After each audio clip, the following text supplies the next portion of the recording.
Još jednom, pozdrav svima dragi moji prijatelji, dobrodošli na moj YouTube kanal, nastavljamo sa Korinćanima poslanicom. Šta sa neslogama među hrišćanima u crkvama?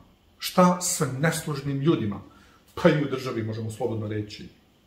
Dakle, vidjeli smo u prethodnom poglavlju da oni koji su rođeni od Gospoda imaju Hristov, ali kada nisu, kada ljudi telesno misle, onda su podele i svađe neograničene i to se može vidjeti, dakle, u gotovo svim mogućim verskim grupama koje postoje na zemlji.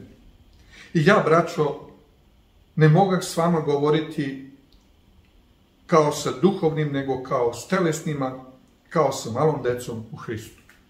Dakle, oni koji nisu ispunjeni Duhom Svetim, oni su telesni, a oni su ko mala deca, a ako hoćete da znate kakva su mala deca, to najbolje znaju vaspitačice žene koje rade sa decom ili devojke koje rade sa decom u vrtićima. Dakle, kakva su mala deca? Moje, moje, moje. Daj mi, daj mi, daj mi, daj mi. Ja ću, ja ću, ja ću. Oću, oću, oću. To je ono što možete vidjeti u vrtićima i onda ih morate zamajavati s nekakvim igračkama, da ih vodite tamo, ovamo, da im pričate priču, da oni ne bi izvadili oči jedni drugima, jer se stalno nešto svađaju i međusobno ne funkcionišu.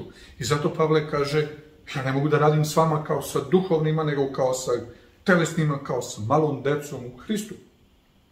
Mlekom vas napojih, a ne jelom, jer još ne mogaste ni sad još ne možete da jedete čvrstu hranu. Dakle, ono što njima Pavle govori, to su najosnovnije stvari i to ne mogu da razumijem. Vi znate i sami da u vrtićima deci ne možete govoriti o kvantnoj fizici, o E jednako M puta C na kvadrat, o konačnom pomaku na horizontu, o brzini svetlosti i teoriji relativiteta i o entropiji koja vlada u univerzumu itd. itd. Naravno, to ne možete govoriti deci, kaže, mlekom vas napojih.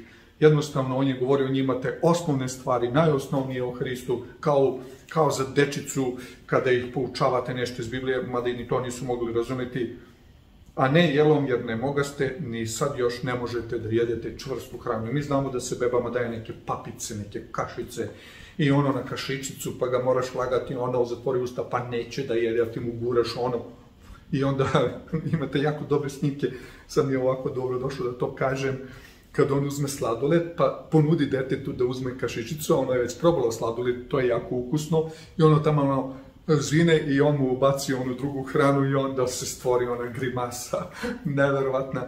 I zaista hrišćani su nekada baš kao ta mala deca koja jednostavno pokušavaš da ga hraniš na flašicu, na cuclu, jednostavno neke papice moraš da im daješ, umjesto da jedu čvrstu hranu, pasulj bre i nešto konkretno, međutim nema šanse, znači samo mogu da jedu neke kašice i neke smučkotine koje uglavnom nisu baš nešto naročito ni ukusne i zato bebe neće ni da ih jedu jer im se to ne dopada.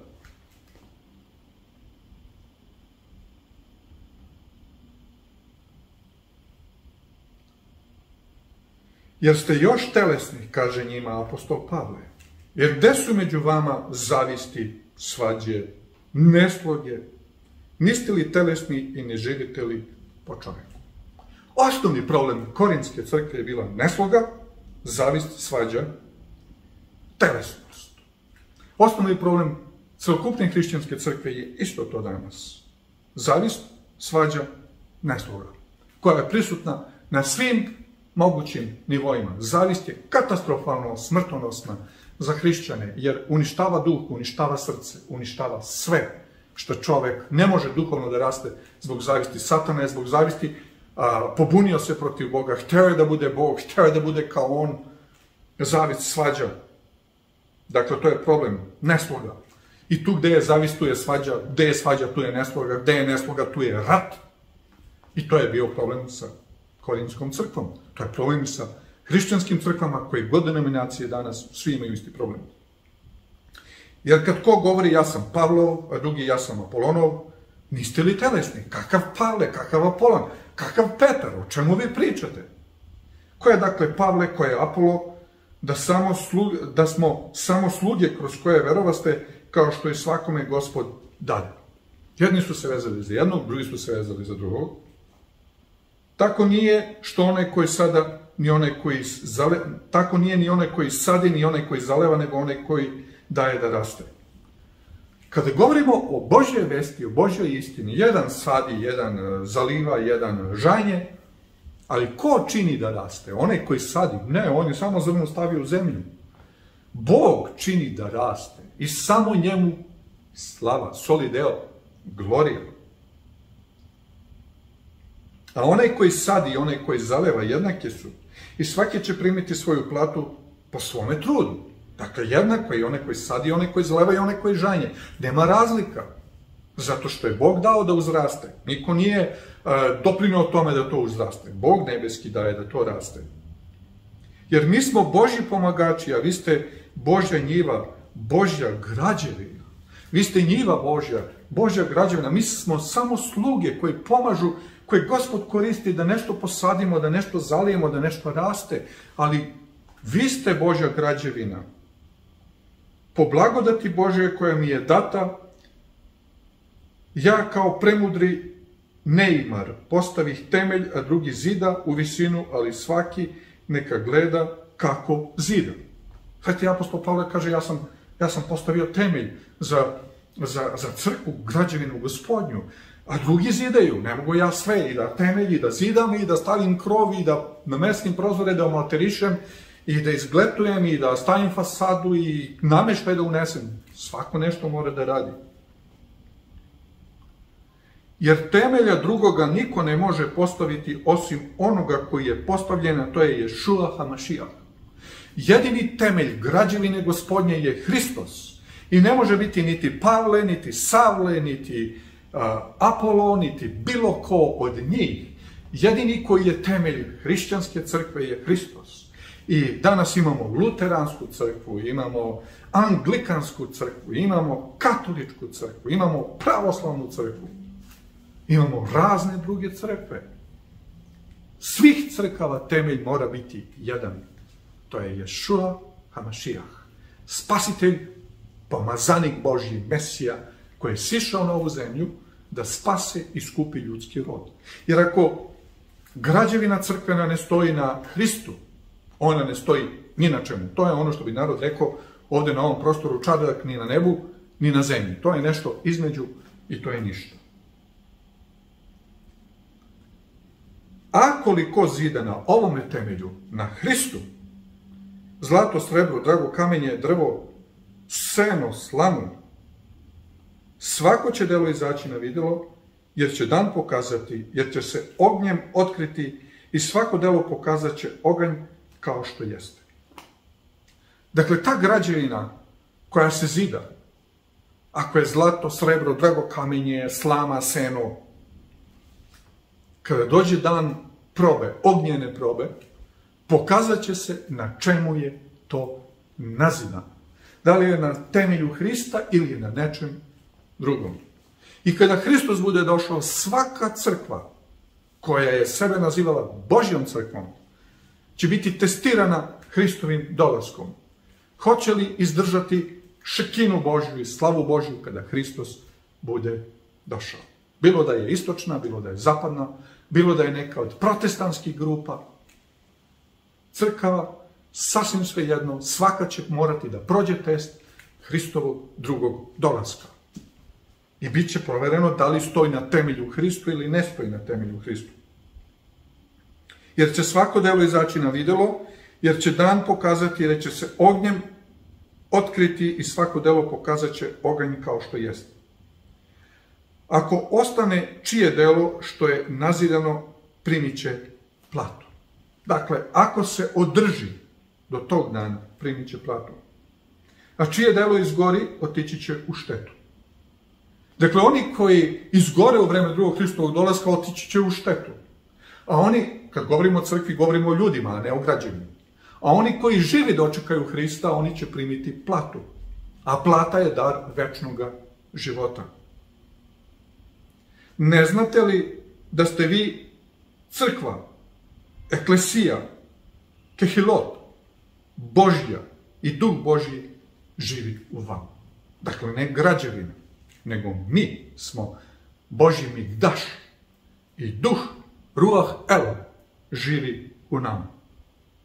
Ako ko pokvari migdaš Elohim, ko pokvari hram Božji, pokvarit će njega Elohim, Bog, jer je crkva, kehilot, Božja sveta, a to ste vi. Mi smo Božje boravište. Baš kao što je Bog kazao Mojsiju da mi načinite svetilište, da među vama nastavam, sada tvorac u nama nastanjuje kroz Ruah HaKodeš, kroz Duha Svetoga i naše telo je hram Božji, Božji migdaš i ko to pokvari, pokvarit će njega tvorac. Niko neka se ne vara. Ako ko među vama misli da je mudar, na ovome svetu neka bude lud da bude mudar.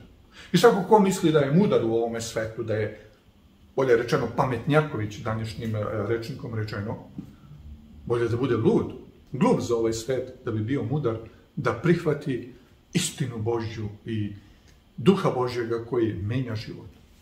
Jer svet, ovaj svet koji leži u zlu, koji je u kontroli Satana, nikada neće priznati i vrednovati one koji su na strani Božjoj. Oni će uvijek biti neki tamo levi, neki zamajeni, koji nemaju pojma sa životom. Jer je premudrost ovoga sveta ludost pred Bogom, jer je pisano hvata premudre u njihovom lukavstvu. Sva premudrost ovoga sveta je ludorija, bezumlje pred Bogom i ništa više. I opet Gospod zna pomisli mudrijih da su ništa. Pametnjakovići ovoga sveta su ništa pred Bogom. I kaže tamo, kada bi vas stavio na kantar da vas merim, vredili biste verovatno mnogo manje od ništa, jer ništa je ništa, a vi ste manje od ništa. Zato niko da se ne hvali čovekom, jer je sve vaše. Bio Pavle, ili Apolo, ili Petar, Kifa, ili svet, ili život, ili smrt, ili sadašnje, ili buduće, sve je vaše. A vi ste Hristovi, a Hristos je Božji. Mi smo Hristovi, a Hristos je Božji.